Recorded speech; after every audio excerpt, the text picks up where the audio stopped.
Dalam nama Bapa dan Putra dan Roh Kudus. Amin. Bapak, Ibu, Saudara-saudari terkasih, salam jumpa kembali dalam renungan inspiratif Vigili Hari Raya Natal berdasarkan Injil Lukas bab 2 ayat 1 sampai 14. Pada hari ini telah lahir penyelamatmu. Bapak, Ibu, Saudara-saudari terkasih, pernah diceritakan tentang seorang raja yang jatuh cinta dengan seorang gadis desa.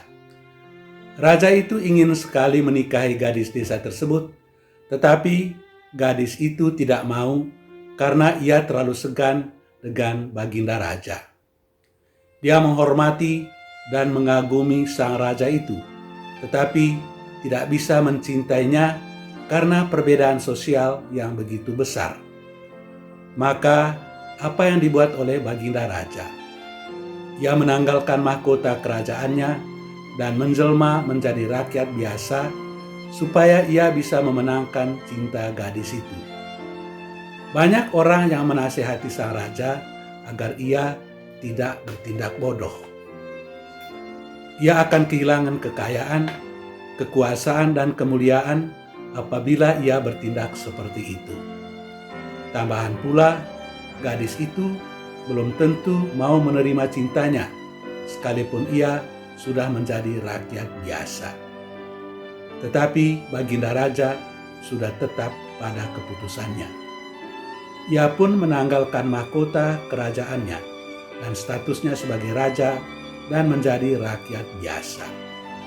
Dalam hatinya ia berkata, lebih baik menanggung resiko supaya bisa mendapatkan cinta gadis itu daripada menderita karena tidak mau mencoba untuk memenangkan cinta gadis itu.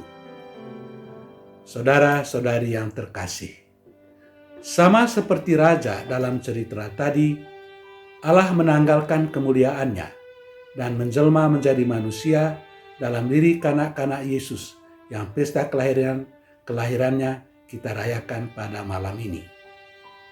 Kedatangan Mesias telah merupakan peristiwa yang dinanti-nantikan oleh orang-orang Yahudi. Mengapa Sang Mesias begitu dinantikan oleh orang-orang Yahudi?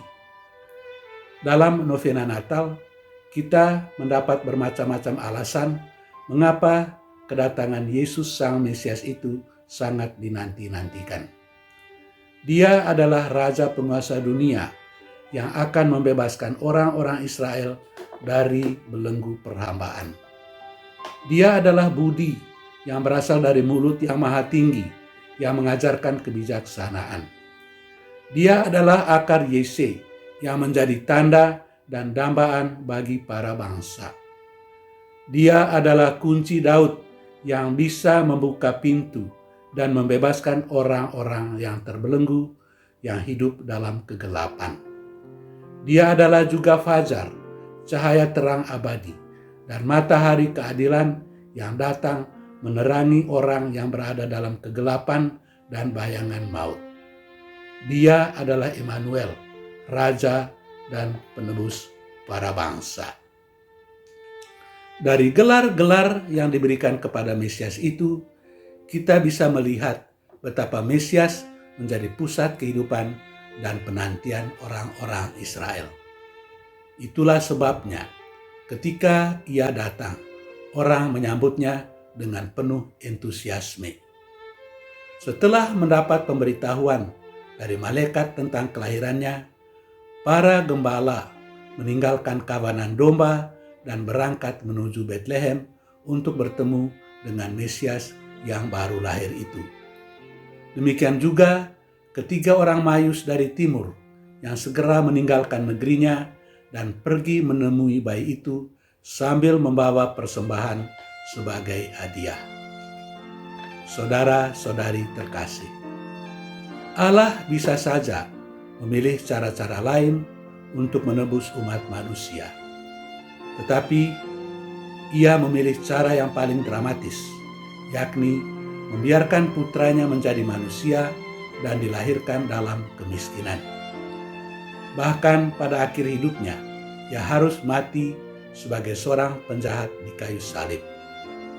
Apa maksud dari semuanya itu? Melalui peristiwa-peristiwa tersebut, Allah mau menyampaikan pesan yang sangat kuat kepada orang-orang yang miskin dan menderita bahwa mereka tidak sendirian. Allah menyertai mereka dalam penderitaan dan kesulitan-kesulitan hidupnya.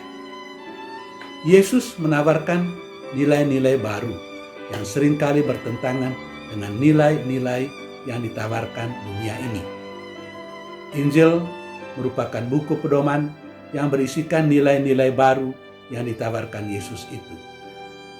Nilai-nilai baru itu sebetulnya tidak terlalu muluk-muluk juga. Misalnya, jangan lakukan kepada orang lain apa yang kau tidak suka orang lain perbuat terhadap kamu. Kasihilah sesamamu manusia seperti dirimu sendiri. Ampunilah, maka kamu akan diampuni. Jangan menghakimi, agar kamu pun tidak dihakimi. Kasihilah musuhmu dan berdoalah untuk orang yang membenci kamu, dan lain-lain sebagaimana tertulis di dalam Injil.